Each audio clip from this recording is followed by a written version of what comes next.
নৌকোতে বাজ পড়ে মৃত্যু এক, আহত দুই। 8ই জুন বিকেল 4টে নাগাদ গুরুগ্রাম টেংরাখালী থেকে শাওড়াবেড়া জলপাই খিয়া পারাপারের সময় মাঝ নদীতে হঠাৎ বজ্রপাত ঘটে। সূত্র মারফত জানা গেছে, ভগবানপুর থানার গুরুগ্রামের 21 বছর বয়সী যুবক অলোক মান্না পিতা সুজন মান্না বাড়িতে 1 মাস ছুটি কাটানোর পর কার্যক্ষেত্র মুম্বাইতে ফেরার উদ্দেশ্যে ট্যাংরাখালীর খেয়া পার হওয়ার জন্য নৌকাতে ওঠে। ট্যাংরাখালী থেকে 10 জন যাত্রী নিয়ে নৌকাটি যখন মাঝ নদীতে পৌঁছে যায়, সহসা নৌকার ওপর বজ্রপাত ঘটে। অলোক সহ আরও 2 যাত্রী নদীর জলে ছিটকে পড়ে। অলোক নদীর জলে ভাসতে থাকে, অপর 2 যাত্রী তলিয়ে যায়। খবর পেয়ে চৌখালী বিড হাউসের ভারপ্রাপ্ত আধিকারিক সহ রেস্কিউ টিম নদীর ঘাটে পৌঁছয় এবং অলোক সহ বাকি 2 জনকে উদ্ধার করে অলোককে চণ্ডীপুর ব্লকের এরাশাল রুরাল হাসপাতালে নিয়ে আসা হয়। হাসপাতালের ডাক্তার পরীক্ষা করে অলোককে মৃত বলে ঘোষণা করেন।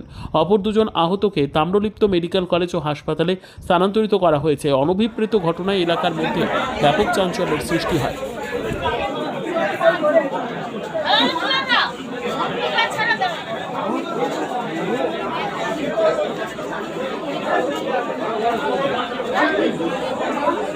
আমি কয়েকটা করছি।